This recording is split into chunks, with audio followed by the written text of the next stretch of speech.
From 2 Keto LLC, it's Keto Woman Podcast with Daisy Brackenhall. Hello, Keto Lovelies. I'm Daisy Brackenhall, and I've spent most of my life struggling with my weight and confidence, and have always had a difficult relationship with food. Even when I finally got to my target weight, after weight loss surgery and eating low carb, I couldn't maintain it and I was miserable. Keto has given me the freedom to fall in love with food again, without the constant gain, loss, guilt, virtue cycle of before. Health and happiness is where it's at now, running on fat. Welcome to the Keto Woman Podcast. Each week I'll be chatting to inspirational women, maybe even the odd man, to discover the secrets to their success so that I can share them with you. So what is keto? Keto is a way of eating that enables you to switch your body's main fuel source from sugar to fat. Who doesn't want to be a fat burner, right? But how do we achieve this? A great place to start is by keeping carbs to 20 grams or less per day. So things like leafy greens and above ground vegetables, plus some nuts and seeds, and the incidental carbs you find in things like dairy. Moderate protein, scale to your lean body mass, and then fat to satiety. Once you're in the swing of things, you can tweak it to suit you. Make your own personalised keto. I'll be asking my guest each week what their keto looks like to show you just how flexible and fabulous this way of eating can be. I'm not a doctor, and most of my guests won't be either, so we can't give you medical advice. It's always best to work with your own doctor because they know you and your medical history, and so have access to the bigger picture. Thank you, Sherilyn Clay, for supporting me in this podcast by making a pledge at my Patreon page. Do you want to hear your name here at the top of the show? Are you enjoying this podcast and would like to help me make more episodes? Then head to my Patreon page at patreon.com/KetoWoman or hit the support button on the Keto Woman podcast website. It means a great deal to me, and you will get to headline the show just like Sherilyn did today. This week's extraordinary woman is Darla Hall. Darla is a CrossFit Level 1 trainer who has a love for people and helping them change their lives for the better. She is a Southerner to the core, born and raised in Alabama, and is married to her favourite human on the planet, Dan. They have 2 boys, Judah and Journey. Darla is a self-employed graphic designer, photographer, and all-round creative professional with a passion for health and fitness. She has recently been building her personal brand to reach out and inspire others to be healthier, to build healthier families, and break the perfect off of all of us. She has launched a line of gym athletic leisure wear, and all the pieces have empowering meanings behind the designs. She is also planning her first reset retreat, where she will spend 7 hours with a small group of women, teaching them how to go hard after their goals, eat healthier, and be stronger. Strong body, strong mind, strong spirit. Darla has been a ketogenic CrossFitter for over a year, and she loves how she feels being fat-fueled. As a CrossFit trainer, she loves helping her athletes push through their physical and mental barriers at the gym, and she believes that the things we accomplish in the gym translates into many other areas of our lives. You can find out more about Darla and all the great things she gets up to on her website, darlahall.com. I was very moved by Darla's story and impressed with her resilience and enthusiasm that she can now allow to rub off on all the people she trains, who I'm sure wax every bit as lyrical about her as she does for her coach.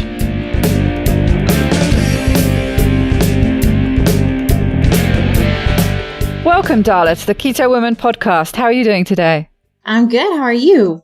I'm very good, thank you. So, tell us a bit about you. All right. Well, my name is Darla Hall. I'm from Huntsville, Alabama, so the deep south. Yes, I can hear that. I love that southern accent, that southern twang. It's wonderful. Yes, and I figured it would be very prominent next to your accent. So, but I am a graphic designer, creative professional, but also a CrossFit trainer here in Huntsville at Rocket City CrossFit. Also a mom of 2 boys, 11 and 13, and a wife to Daniel. And I currently am building my own brand based on just building up other women, strong body, mind, and spirit. also slowly launching a gym clothing line. So I have a lot of things on my plate, but I love it. It all just goes back to, loving and building up women. So that's my goal, I guess, or my purpose in life right now, especially. So that's me in a nutshell. You are a busy woman by the sounds of it. Yes, ma'am. I hear a bit about CrossFit from some of the women in my Facebook group, and it sounds a bit daunting to me. But whenever anyone talks about it who goes, they just love it. Tell me a bit more about that and how you got into it in the first place, and why and how did you find it? So, okay. I think at this point, I'm going to go ahead and go all the way back because it kind of, I feel like I should have been doing CrossFit for most of my life, but I did not find it until I was 31, which was just 4 or 5 years ago. So let's go all the way back because I feel like this is really the biggest part of my story and more of what I've overcome than anything else. And nutrition is part of that, but it goes way deeper than that. So, when I was 13, I was in a car accident with my mom. Somebody hit us head on, and I'm going to go ahead and interject this. Like lately, it's been kind of more raw because my son is 13. And so I can look at him right now and it becomes very, real about cause when you think about yourself as 13, you don't have memories really of like I can look at him now and be like, oh my gosh, I was his age when this happened. Yeah, it really brings it home, doesn't it? Yes. And especially to think about my mom and how, anyway, so there's a whole nother thing right now that I've been experiencing thinking about my story because I see him. But, anyway, so as a 13-year-old, I was very active. I was a cheerleader in gymnastics. So, as active as you could be to be a 13-year-old, I was that. So, I've always been strong and kind of more muscular. I feel like that's just in my DNA, and that's something else I see in my son too. Like he has my body build. So, anyway, so at 13, we were in this car accident and it, put me in a coma for about 9 days, but it broke everything. It broke my legs at the femurs, both of them, an arm, major head injuries, my jaw. I was just messed up, a lot of things wrong. And honestly, that would have been it for me. If it wouldn't have been for, a first responder, a cop, he breathed for me until the helicopter got there. So, it was pretty bad. And of course, I don't remember any of this, my memory's spotty for back then, but especially like the car accident itself. I don't have any memory of all that. My mom, though, does. She had injuries that, she still deals with to this day, but she remembers all the things. And even over 20 years later, she could still get really emotional talking about it, and which I can only imagine as a mom thinking about, my baby. So that was the car accident. And let me just go ahead and preface, I'm an emotional person, and there's probably going to be tears several times throughout this interview. So just roll with it. It's okay. Everything's That's fine. okay. But, we roll with anything here. Yes. So, anyway, that whole process, I'm totally, my body healed from that. I came out of that, recouped, did everything that you have to do, to learn to walk again and all those kind of things. But what I didn't realize until probably even years later, but that it put this fear in me that I was fragile. So here I am, a 13-year-old. So we're getting ready to go into my high school years.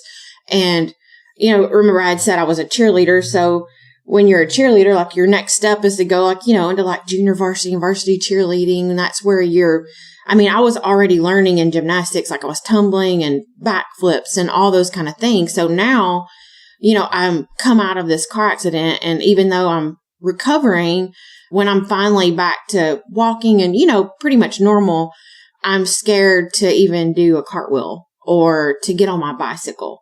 Any of those kind of active things that I loved, now I was just afraid that I was going to break again. And I carried that for a long time.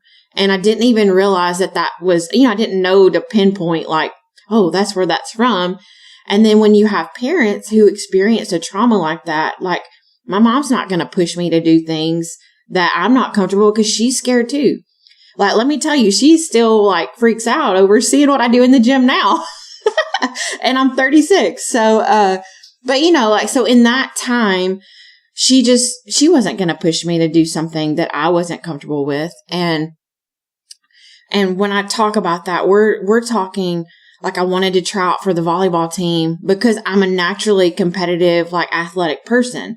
I wanted to do those things, and I even tried out for the team. And I think I went to maybe one practice and saw like, all the running and shifting, all the things that you had to do. And I just froze. I was like, I can't do this. I was just scared to death that I was just going to break my legs again or something. And I let that keep me inactive for the longest time. So enter my husband. I met him. I was still in high school when I met him.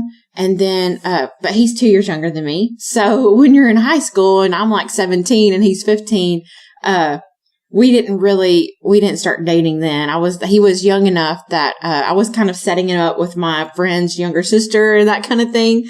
So we were friends, but a couple of years later, we crossed paths again and we ended up dating. So there's a lot of details in there that's cute and all that. And he was pivotal in kind of digging me out of that hole that I feel like I was in.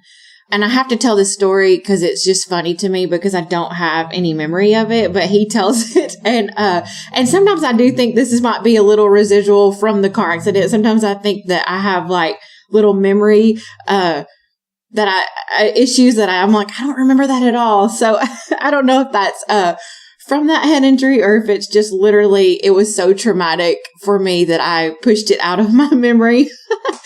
But we were not married yet, but we were dating.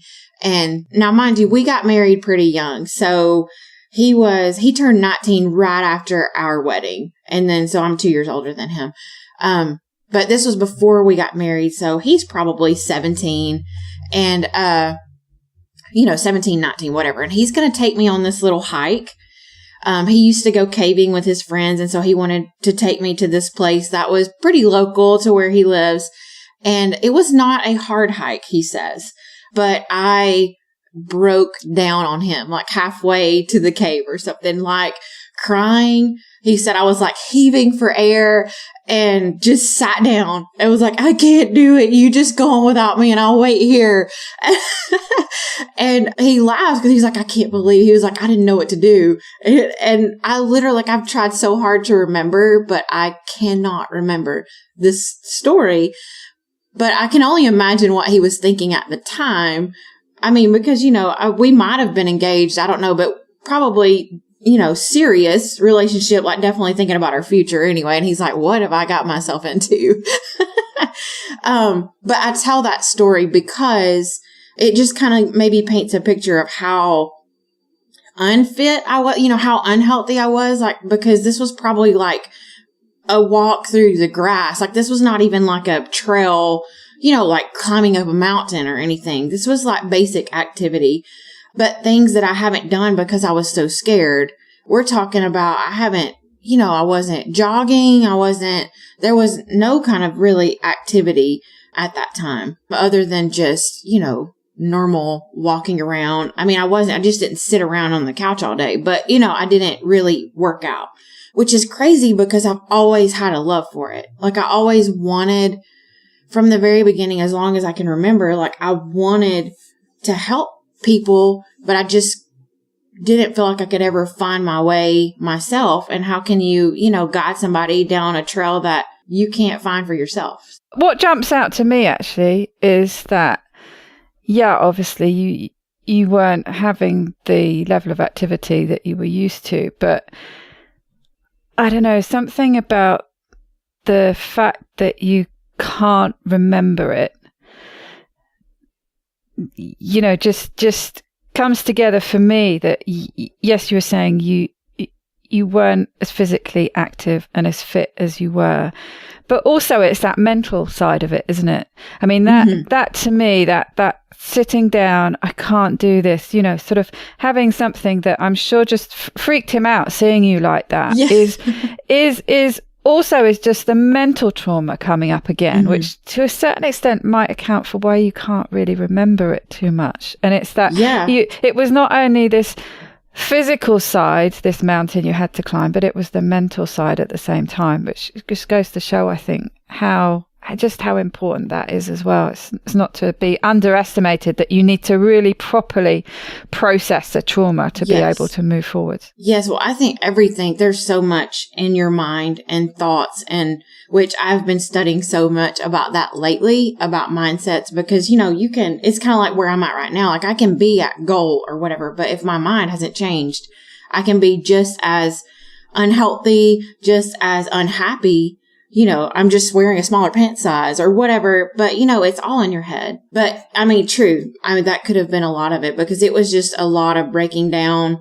And I think I told him too, I was like, it could be like, I could have been afraid of snakes, of not being able to do it. I mean, there was a lot of things in in your mind that you can think, or what if I, injure myself again? There was so many things that could have went into play, but that was that little story. And it's funny to me. And I'm going to kind of tie it to this now because the things that I've done since I started CrossFit and met these group of friends that I have through that, it's that group of friends that I've done crazy things with, like ridiculous hiking expeditions under crazy loads. We did this one event where we hiked about 75 miles in 2.5 days under heavy packs, under heavy loads. So I know my pack started at about 50 pounds for that trip.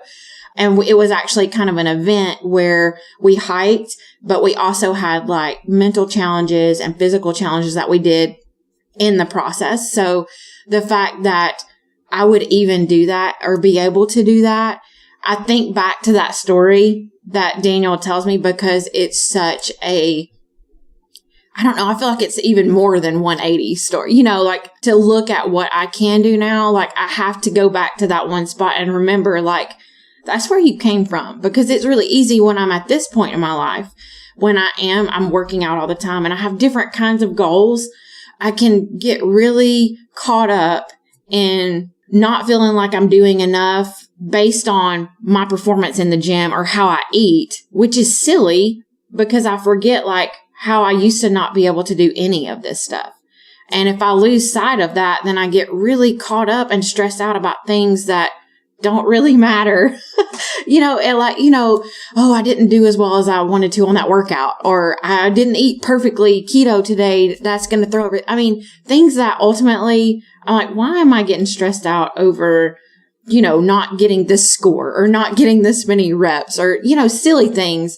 So I have to remember those times because I've come a long way, and it's really easy to forget when I get really caught up and overwhelmed in my moment right now. I have to remember to look back. It's such a common mindset though, isn't it? It's such an easy trap to fall into, and to listen to that inner critic that's nagging you about silly little details that are completely irrelevant when you can take a step back and look at that bigger picture. So let's just kind of jump back to Daniel and that season. So that was right before we got married. So let's kind of fast forward a little bit. We're married and he is still helping me, but it's still taking time to get me to where I'm wanting to like try to work out or something. I do remember him getting me on a bicycle for the first time and us riding around the neighborhood, things like that, which seems really small, but it was a big deal to me at the time because I just felt, there was just so many things, like we said, mentally, so many things that I was just having to try to overcome. But, we started having kids, and that happened pretty early. It wasn't by plan. We found out we were pregnant with Journey, right after our 1-year anniversary. And that was like a surprise. So we I kind of freaked out in the moment, but we're so happy now because, we're really young parents and, our kids it's super fun right now. So I'm definitely glad it happened that way. But, anyway, so what comes with you being inactive and, my eating habits were your basic standard American diet. I didn't eat like horrible, but, I grew up with a mom that was always on a diet, like most of us. She was always dieting. And so, the whole low fat, low calorie, like I kind of had that mindset. So I tried to do the best I could for the most part based on what I knew, based on what I was taught. And honestly, my first pregnancy, I ate perfect. I mean, I just had set my mind, and I had a friend at the time that was like, you should start coming to the gym with me. And so I started doing a little bit of activity. So, and I had started yoga. I loved yoga classes pre-pregnancy. So that was kind of how I eased in. It was like gentle activity. And then I was really flexible and really strong. So I really loved, the harder yoga classes, and that kind of eased me in.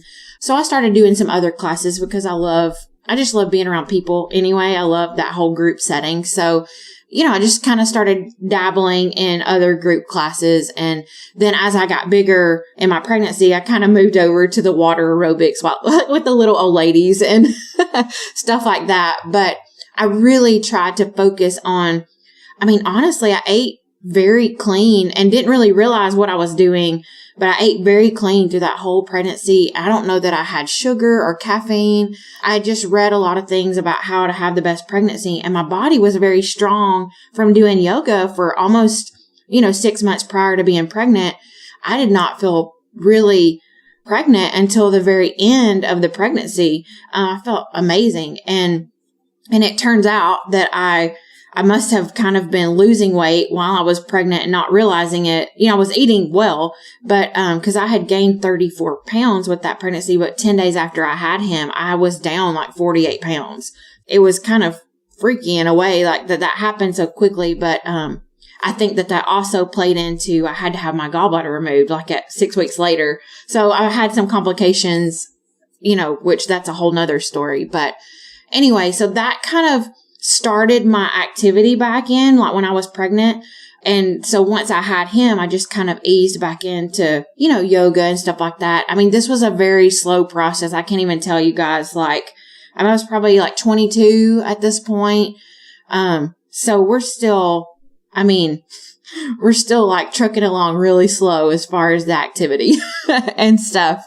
And I'm going to kind of speed through this part and not to downplay it, but just because I guess for time, this is a whole nother story. But, in between my two boys, we actually found out we were pregnant with a second boy. That would have been my second boy. So Judah was actually my third, that we did not realize. I was on a progesterone only pill at the time when I was breastfeeding Journey. And we found out about in like October, I believe, that we were pregnant and didn't know we were already like 3 months along. So in January, we went to find out the sex of the baby. So everything was fine. And then in January, the baby had stopped growing. So, anyway, we had to actually deliver, our second son at 5 months. So I didn't even tell you that, as part of my story, but that's just kind of part of like the breaking down of, our bodies and how you even have to work past more stuff, because after that pregnancy, when we did get pregnant with Judah, and I was kind of pregnant at the same time for these 3 years, which is interesting. So when I did get pregnant with Judah, I really felt, I wasn't as strong in my body. Like I felt like my body was way more broken down, having 3 pregnancies in a row like that, and another, mental things that you go through trying to figure out, did I do something that, caused me to lose, this other baby?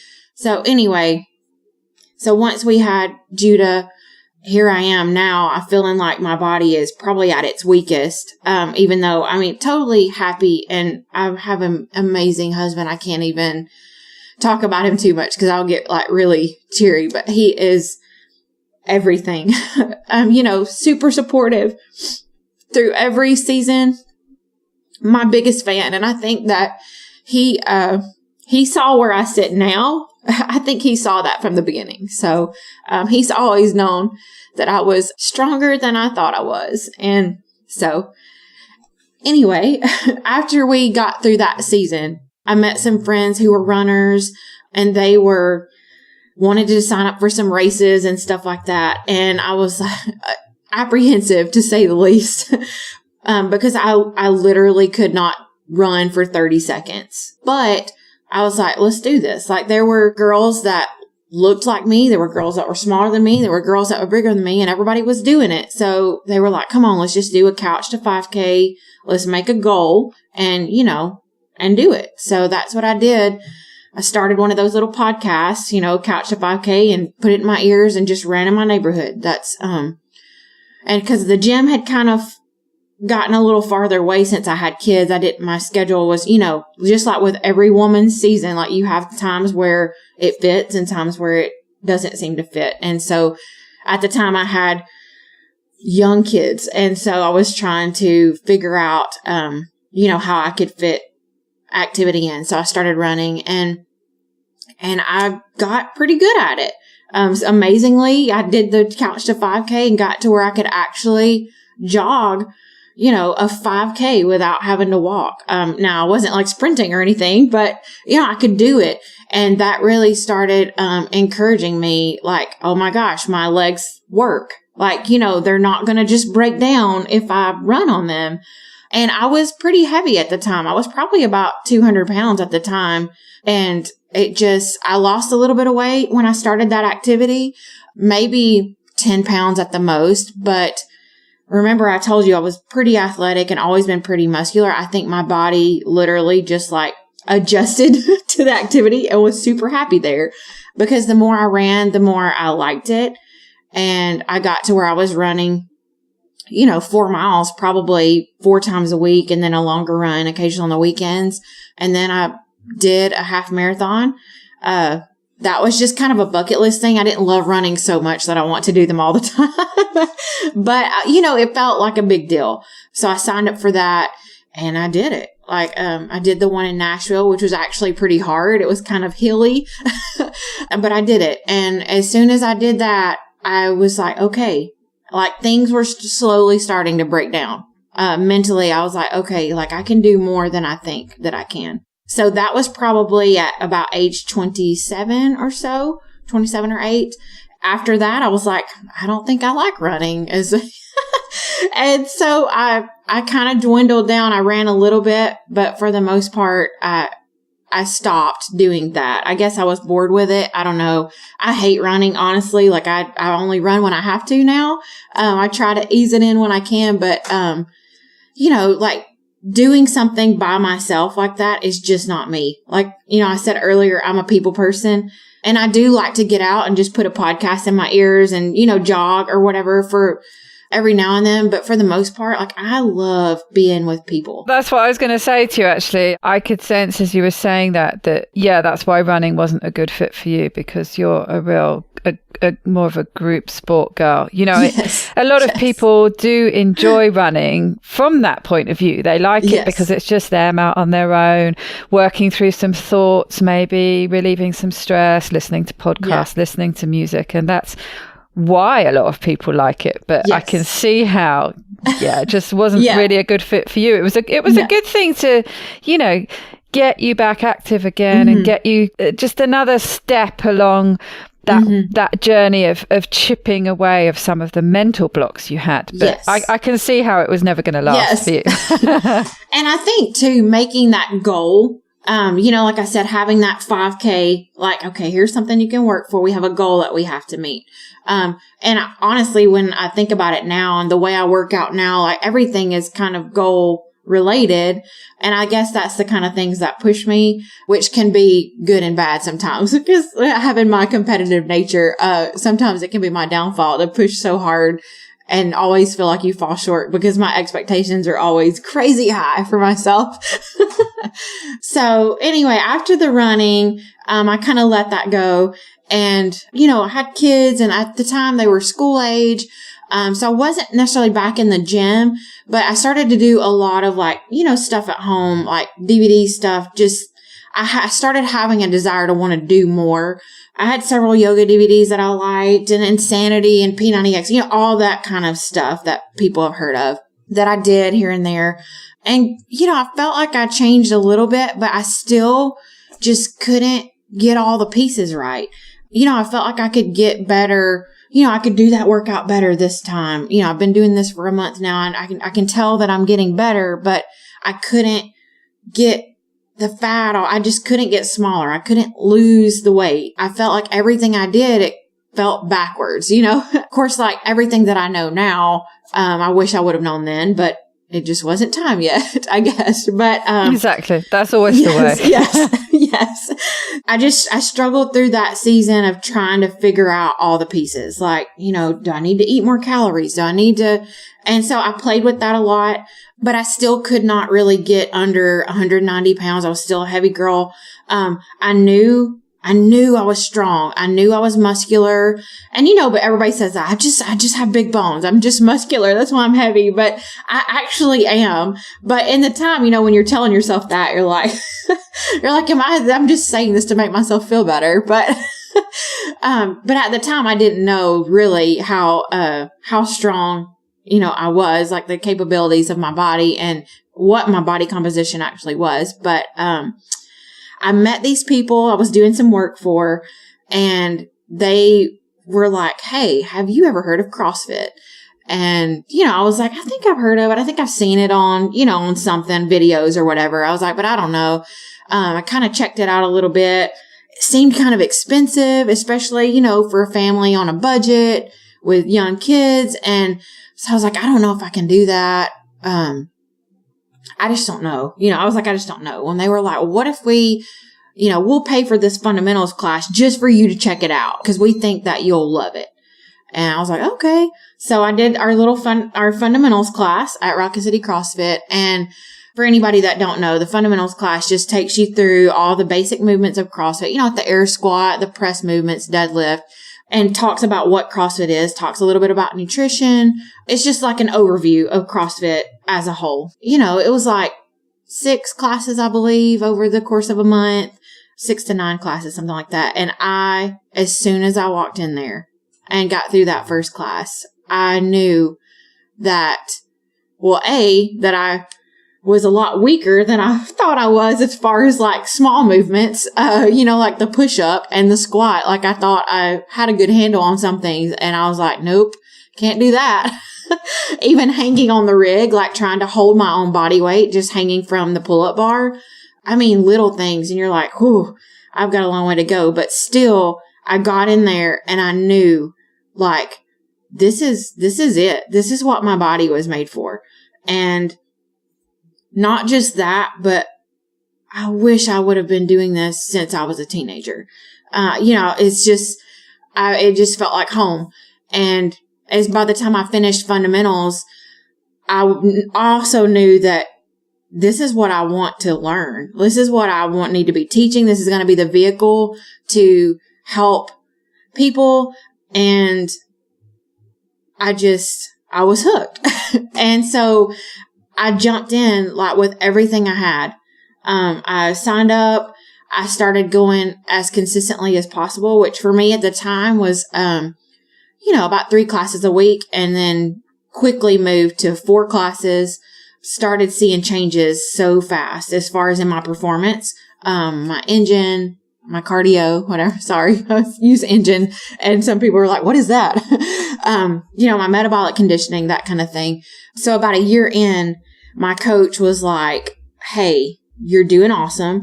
Your movements are great, but I think it's time to really nail down nutrition.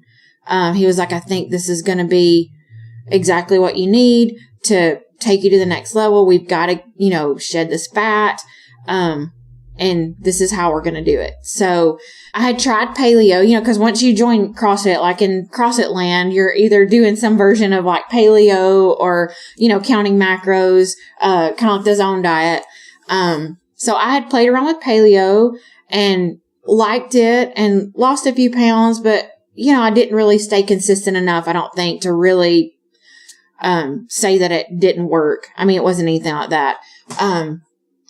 I just needed somebody to tell me what to do and me just do it. Like I do the best. Like I don't like to say perfectionist. I like to say, I like to do things in excellence. And the bad part of that is it can turn into perfectionism, which can really hurt you. But what that means for me is if you tell me something and give me a checklist that like, hey, if you do all these things, then this will happen. And like, I love being able to like check all the boxes. And that's what he did for me. He was like, if you will do this, he was like, you don't have to be this strict forever, but if you'll do this, I promise you it will work. And so we actually did macros at that point. So kind of like a zone diet. So like a 30% fat, 30% protein, 40% carbs. And it was like clean carbs. So I didn't have any kind of bread or anything. I mean, the only grain I had or whatever was oats. Everything else, it was very clean. So, all great foods and all that kind of stuff. But it did exactly what he said it did. Like I started in October. Yes. And I did this over the holiday season. So I'm going to go ahead and say that it is possible.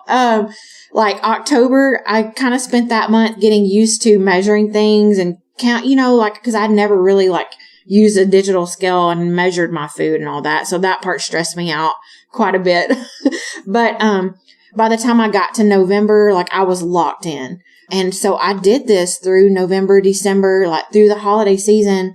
I set my mind and, I just took dishes to my holiday gatherings that I could, share and eat so that I wouldn't blow it. I just kept telling myself, this is one set of holidays that it's worth it. It's interesting, actually, that funnily enough, one of those, funny coincidences, but yes. I was watching a live that a friend of mine, Kim Howerton, was doing with Nisha Berry, and they were talking about the exact same thing. It was, should I wait till New Year's Day to start my diet, or yes. And I hate that. Exactly. And that's exactly basically what they were saying. And Kim made the very good point, and you just highlighted that it's actually a big chunk of time. I mean, Kim was saying, she said, I think her phrase was something like, as soon as we get a waft of pumpkin spice, that's when the holidays begin. And that's basically, a quarter of the year. And that's a long time to just throw everything out of the window and say, oh, well, I'm just going to binge until New Year's. It's crazy. And actually, so she was saying that it's actually the perfect opportunity when you've got all these challenges in front of you, like these different festive occasions where, food is a real center of it. It's a really good opportunity to tackle those challenges head on. And exactly as you just said, that was one of the tips and tricks that she mentioned is, taking your own food with you and really, really getting to grips with it. I think sometimes starting something at the most difficult time is a great time, because once you've got through that, well, everything else is a breeze. Yeah. Yes. And I think that's something too that anybody can take with them into this holiday season is you can prepare food that tastes amazing that's not going to like destroy everything that you've worked hard for. It's not hard to do that. You just had to put a little extra work into it. So that's just what I did. And the thing about it is you go and your family and your friends, they see the difference. I mean, like it was not hard. I expected to catch more flack than I did at the time because, you're not eating all these things or whatever. But when you look totally different, people like notice. So that's what happened. Cause by the time I got through January, I had lost about 40 pounds. So I had lost about 10 pounds a month, and it was awesome. I remember this is another little funny story, because remember I told you I always felt like I was well muscled and all that kind of stuff. My mom, like anytime I told somebody like what I weighed, they didn't believe me. They were like, what? I can't believe you weigh that much. And, I'm like, what do you do with that? I don't even know what to do with that kind of comment. But my mom used to think that, I weighed about 160 or something like that.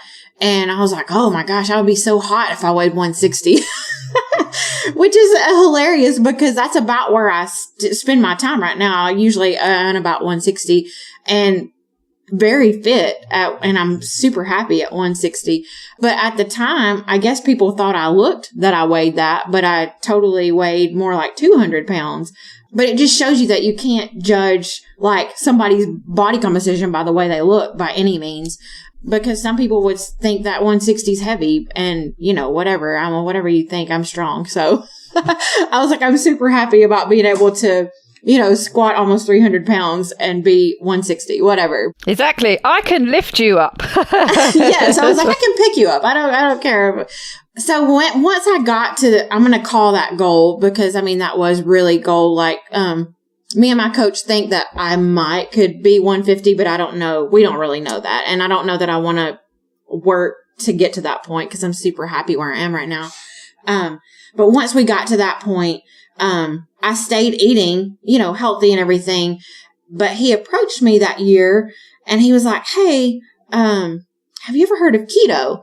And I was like, I think I've heard a little bit about it, but I hadn't really, and he had been doing it for a while already. And at this time, I wasn't a trainer yet. I knew I wanted to be, and I was working towards that. So I was already kind of volunteering and helping and stuff. But, I got my L1 to be a CrossFit trainer in August of that year. But I was already kind of playing with, the nutrition stuff. He had approached me and he was like, let's look into this. He was like, I think that, this could really take your performance to the next level. He was like, now you'll die first. He was like, in the gym, it's going to be a transition period. He was like, but I think ultimately it will be really good for you. Because one thing I didn't talk about when I was doing Zone, it worked and everything was awesome, but I was hungry all the time. Like, I kept food literally like in my purse and my gym bag. Like, I had food on me at all times. Like, I was hungry all the time. So that was kind of, I would get hangry. Like, if I didn't have, my snack or whatever, I was like ravenous. And you can see how that goes very wrong for people who aren't, obligers, upholder type personality like you are, who will stick to the plan. You can see how it's just going to go very wrong for someone who doesn't have that. Because, having to fight that hunger all the time, that's a real uphill struggle, isn't it? Yes. And I don't like to be hungry. And honestly, like, if I'm zoomed in, I can stay focused. But just like everybody else, I have my moments. Like, if I'm at home and I don't have the right things, like, there's some things I can't bring in my house because in my moments of weakness, if they're there, like, I will eat them. I'm not going to pretend to be something that I'm not. Like, I still have the struggles. Like, I still have moments when we eat out that, we have something healthy and I eat or whatever. And I still have that little like, ooh, let's go get some ice cream. Or, like, we all still have those things. So I definitely don't want to paint a picture that I don't have those things, but because I do. But, so when he approached me about keto, that was kind of where I was at. So at this point, I'm in the gym 5 days a week and I'm active on the weekends with my family, but for the most part in the gym 5 days a week. And so we're about to experience all the keto things and we're going to see it play out in the gym. So that's kind of part of my story that is a little different because I didn't really have weight to lose at this point. It was all performance based. So, and it was real. It got real so fast. We jumped in and he had me start with like a day fast on the first day. And then I went into like, we wanted to do as little carbs as possible. So, most days in the first month, especially, I was below 15, sometimes below 10. Cause we were trying to just get me to the point, like, get me into ketosis as fast as possible. And, we were just wanting to watch all the things. We had all the data. I did test my blood for about the first 6 months, not like, it wasn't necessarily every day, but we tried to keep a, like somewhat track of it because we're numbers people. We love data. We love to keep up and just see what happens. So, and I'm not going to spend like a ton of time talking about all the details of the gym, but I will tell you this. I already had a lot of the sugar stuff out of me because I was already eating so clean. So I did not have any kind of keto flu, which was good. I felt like as far as that part of the transition, I didn't really have any kind of bad effects. But I will say this, I guess starting about the third day, I went into the gym and started to like warm up. And I was already like breathy, like, I'm like, oh no, this is going to be bad. And so it was just getting into my first week that I started feeling like the downhill, like all of a sudden snowball effect of, I'm going to die here. And, so honestly, the engine part, like the breathing part, got better faster, but the strength dipped, and it took me a while to build that back up. So my strength numbers went down, and that probably lasted at least a couple of months, actually, before I could work back up. When I talked to my coach, we kind of figure it took about 3 to 4 months to get to where my strength was where I started. And then we started climbing from there. So once I got really fat adapted, everything was just amazing.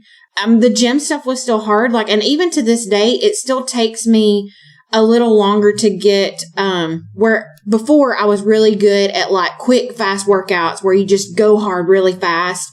Where now, when I have to do those quick, fast workouts, I still feel like I struggle a little bit breathing, but I feel like it's more mental than anything. If I just push past that first part, then once I guess when my body actually starts burning the fat for energy, once I get past that little hard section, then I feel like I can go forever. So if it's a longer workout, I can pace and it's good. My muscle stamina, all that is so good. So I've really enjoyed that part of keto in the gym. I think there's a lot of people that get scared to try it because so many people say that it hurts, those HIIT workout kind of things.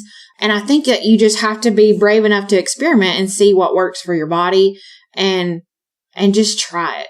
And what kept you going? I mean, I'm guessing here, but I'd be really interested to hear more, that it sounds to me like your coach prepared you for what was going to happen, and that I expect from the way you've been talking that you had a good deal of faith in your coach. But I imagine it was very unnerving and disheartening when you started to lose your strength and feel out of breath, and you must have, I would have thought at times, about giving it up and going back to where you were before when you felt stronger. What kept you going and made you want to push through those, several months? We're not just talking about days or even a few weeks here. We're talking about quite a long period of time where I imagine a lot of people would have said, nah, I'm going to drop this and go back to where I was before. What kept you going? I'm glad you said that because it did bring up, and I'll probably cry again because when I talk about my coach, he is, aside from my husband, plays such a huge part in my transformation in general. So remember, I talked about how much of a people person I am. When I stepped into this gym and started going to my class, my 9 a.m. class, he was the coach. And then I had this group of girls that, when you start going to class with people every day, you form relationships. You die together in the gym and, you're seeing the same people over and over. And it creates this community that I'm still like this today. There are days where I get up in the morning and I don't want to go to the gym. And I'm one of the coaches. But I mean, there's some days that I don't want to go and sweat and work so hard. But I go because I love those people. Because I want to spend part of my day with those people. And I know that if I'll just go, then eventually my body will get on board. If I just go and start working out, it'll eventually, we'll all be going together and it'll be awesome. But my coach from the very beginning, and those women, because remember, I had all these mental challenges inside of me. And when you get in the gym and you are pushing yourselves to where you think that you can't go anymore. I remember so many times, and remember I told you I'm a crier. I'm super sensitive. And I've cried in that gym more than anybody needs to know. And that's just who I am. I cry when I'm happy or when I'm angry or when I'm sad. And I don't cry as much these days at the gym as when I used to, but there was some breaking down that happened mentally.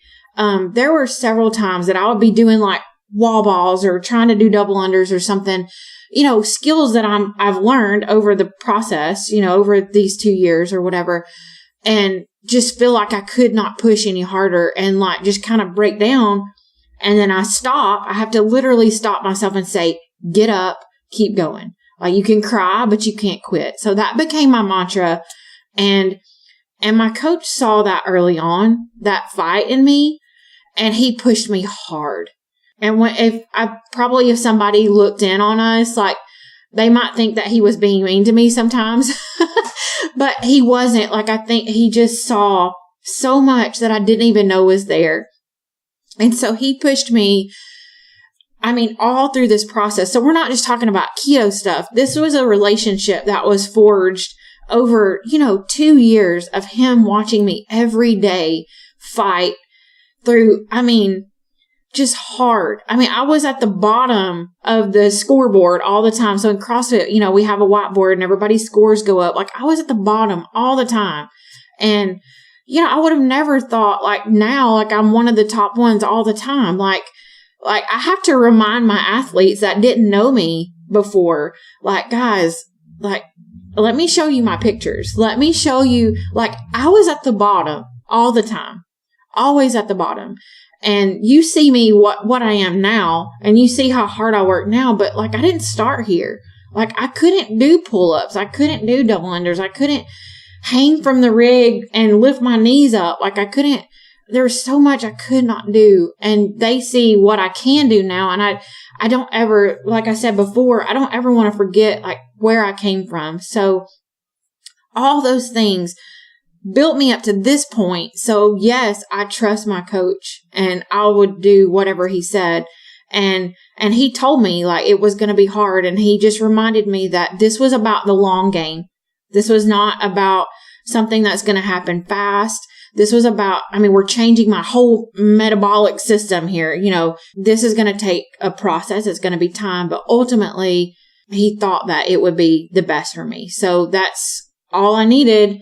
And I just locked in and just kept going the best I could. And I still do that today because I still have moments where, I'm trying to figure out, like, because now being keto over a year and a half, like, as an athlete, I'm trying to kind of play with my percentages and find my sweet spot, because sometimes I feel like, as a woman, especially, I feel like I can't get as lean as some people do doing keto. And I'm like, well, am I doing something? Do I need to adjust something? And I almost want to, like, it just seems like it'd be easier just to go back to counting regular macros. It seems like it's not as hard. I'm like, stop that. It's like I want to go back and to something that I remember worked. And I'm like, that's so silly, because I feel so good eating the way I do. And I'm getting caught up in small things that don't matter. Like, who cares if I'm, 2% body fat more than what I was, 6 months ago or whatever. Little things that just shouldn't matter. So yeah, but I love my coach. I love those women in the gym. I think that is the difference maker in any person's gym life or workout or whatever. You need people around you that will push you, that will support you, that will love you for who you are. Because I believe that there's true strength in vulnerability. And that's what happened to me in the gym. Like, I had no choice because I broke down all the time crying. Like, they saw me at the worst. They probably didn't know what in the world they got themselves into when I walked in that gym, but they saw me at my worst and loved me anyway. And I think that's why those relationships are so special. And I've done just some epic adventures and experiences with those women that they've changed my life. Like, it is so much fuller because of those women. And it's just amazing. Like, I get teary all the time when I think about them. And, cause they're so special. I love them to death. So it sounds like it. And, this is something that you've obviously gained a lot from other people, and you're now at that point where you start paying it forward and you start being that person that these people have been to you. That must be very exciting. Yes, I love, like, if I can share with anybody or help anybody along, that is the ultimate goal, because I don't think that it is beyond anybody's capabilities to be able to change their health, their mindsets, their life, whether it be via CrossFit or not. Like, I think CrossFit's awesome for everyone, but you have to find your own thing. Like I have friends that, do all kinds of different, they get their fitness in one way or the other. And I think it's more about finding something that you love, that you'll stick with. Like you said, there's people that love to run and they could run all the time. And I don't know. I don't want to do that. I can do it occasionally to be stress-free, like I said, or if it's in a CrossFit workout and I have to do some sprints or whatever. But for the most part, I like being with a group of people. I do love being outdoors and hiking and going on trips like that are active, but are still, in nature and just peaceful. I think there's something for everybody. And maybe you're in a season where you're a mom and you feel like you don't have time to do anything. Like there's so many things at your fingertips with social media and, little things that you can do at home. Like it's not beyond anybody to do some kind of movement every day. And I think that's what's important. Like people get so caught up in their idea of the perfect body or the perfect workout or the perfect mom that they feel like if they can't measure up to this level, then they just won't do anything at all. And I think that we have to really get away from that because it hurts us as a whole. Like I had a conversation the other day with somebody about meal prep. And, some people, when they think about meal prep, they think about the people who cook and put all their meals in these little containers and put them all in their fridge. And that's not the only way. Like, that's not my personality. Like, I cook ahead and store things in bulk and stuff like that so I can pull from it. Like, putting things in the little containers like that, like, stresses me out. Like, that's not my style. But some people get an idea that that's what meal prep is. And if they can't do that, then they don't want to do anything at all. And so I think in whatever topic that we're talking about, if you have that mindset about everything, you'll never do anything. And I think that we really have to get away from that and encourage each other to do whatever you can in your season, in whatever season that you're in. Exactly. So, and what's going to work for you, like you say, in your season, in your moment. It's not about, so if I want to get into exercise, I've got to go to, the gym at certain times, 3 times a week to be doing it right. Well, no, like you were saying, if you're a busy mum or whatever it is you're doing, you've got to find something that works for you, not the other way around. And like you said, the same with meal prep. I'd be interested to know, you said you tweak your macros as you go along and you experiment and you play around with things, but what does your keto look like at the moment? Okay, so lately I've actually been having a little more protein than what I have in the past. I got to the point where I was following your basic like 70% fat, 25% protein, 5% carbs, something like that. And not saying that wasn't working for me, but I felt like with my workout schedule and how much like strength training I was doing, I just felt like I needed to, I needed more protein. And honestly, over the summer, I had gotten so stressed out about all of it that I kind of had to, I had to take a step back because I was logging everything that I ate every day. I was in the gym, like pushing hard and trying to, do all the workouts 110%, and you're always like competing with yourself. So I literally felt like I was in just stress over my food, stress over my workouts, which is totally like the opposite of, if you're trying to do all the good by eating well and exercising, like you can't stress about it. And it felt like it was doing the total opposite. So I'd kind of taken a step back. I didn't come off keto, but I just stopped logging. I ate, the same foods and stuff, but I was like, I just had to walk away, and just stop. So anyway, lately I was listening to, I can't remember if it was Ketogenic Athlete or Keto Savage, but somebody had on, Angela Sharina, and she was, like a Russian coach girl.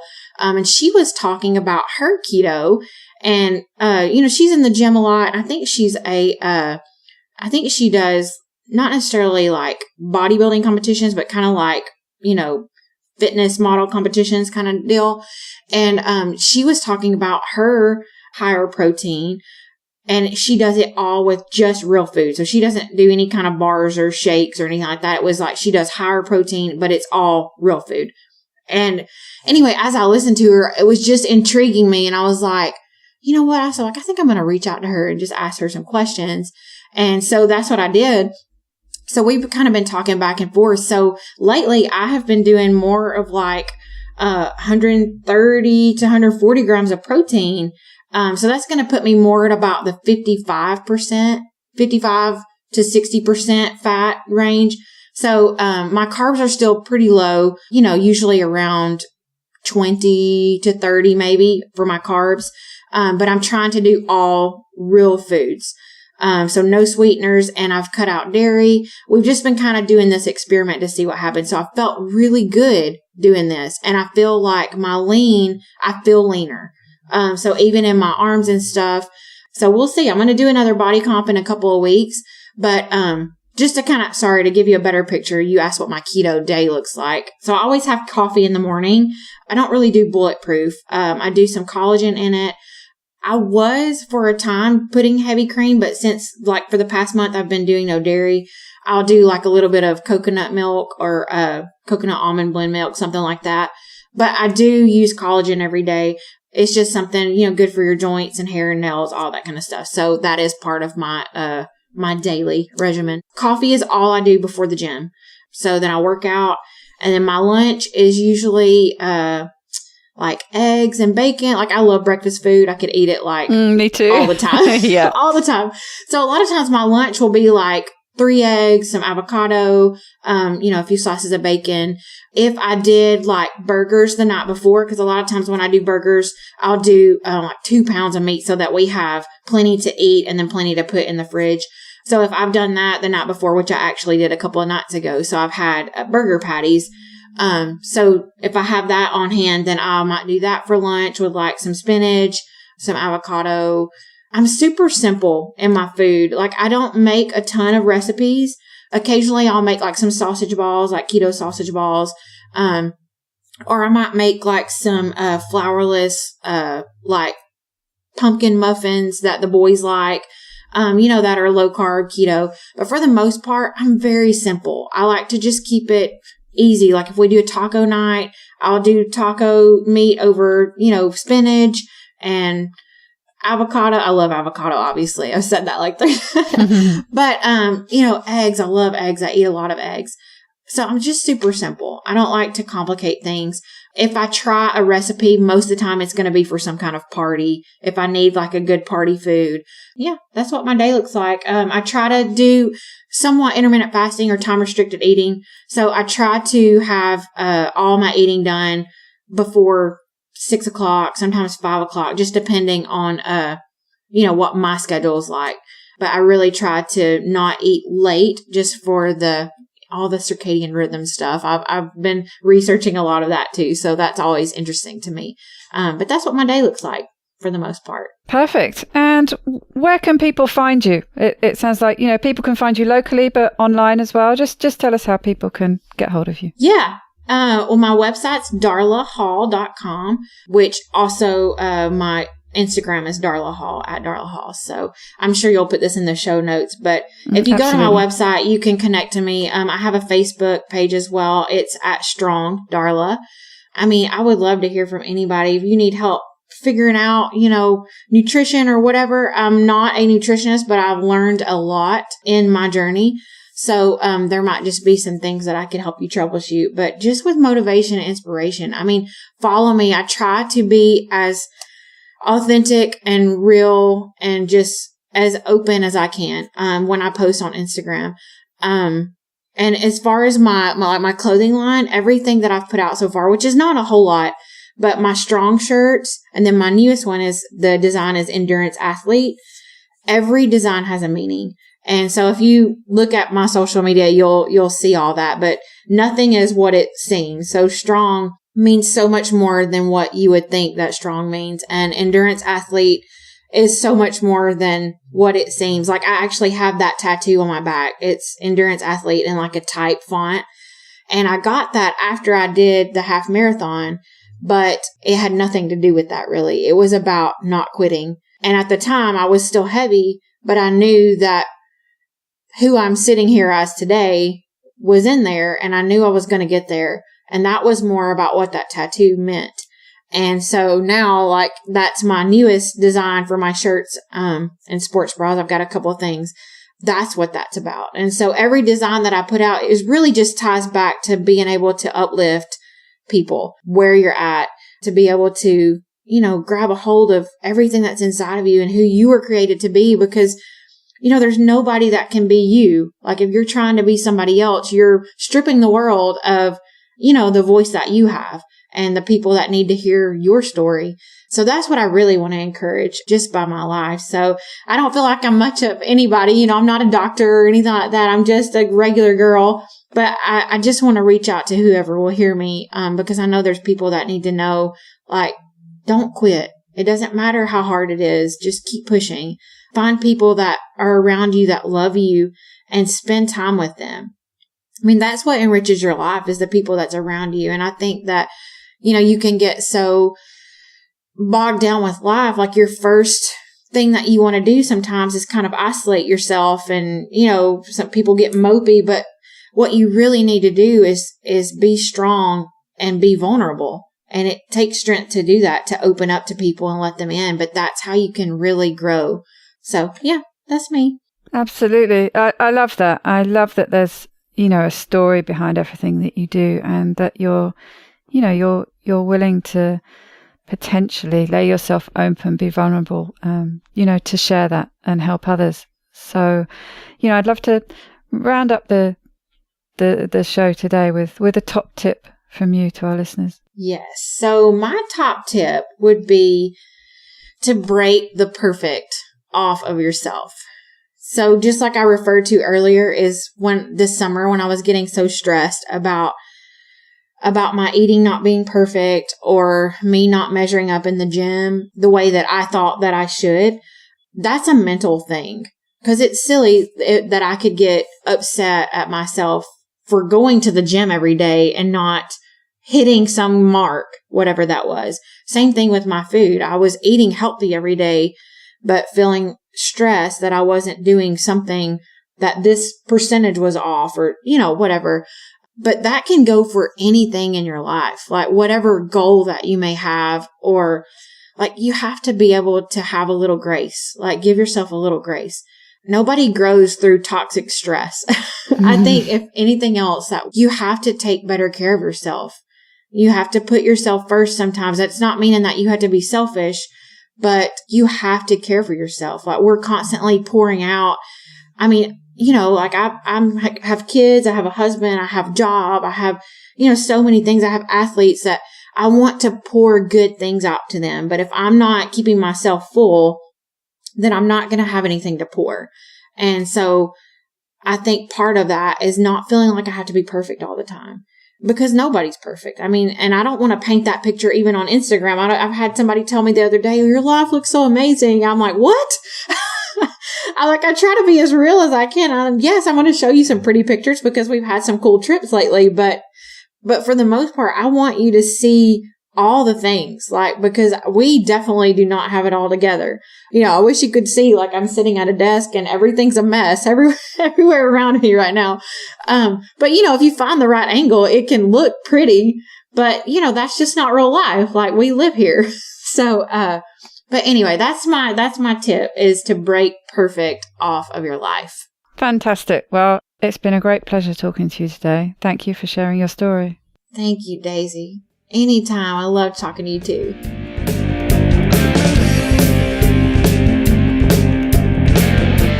To get the resources and links from the show, please go to ketowomanpodcast.com. Are you my next extraordinary woman? Maybe you've got an idea for a show, a topic you want to hear about. Let me know how I can tickle your earbuds by dropping me a line at daisy@ketowomanpodcast.com. If you fancy joining me on this exciting adventure and want to help me create new episodes, please go to my Patreon page at patreon.com/KetoWoman, or simply hit the support button on the Keto Woman podcast website. It's thanks to the two keto dudes that I'm hosting this podcast. So please consider heading to their Patreon page at patreon.2keto.com and help them bring you more podcasts like this one. Please help other people hear about and find this podcast by reviewing the show on iTunes and Facebook. Every star and review really does help.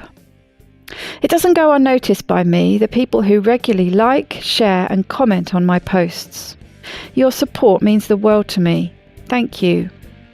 This week's end quote is from Unknown, which irritates me no end because someone said it right, and I can't bear not to attribute quotes. If anyone knows who said it, please do let me know. It did feel very fitting this week, so here we are from Unknown.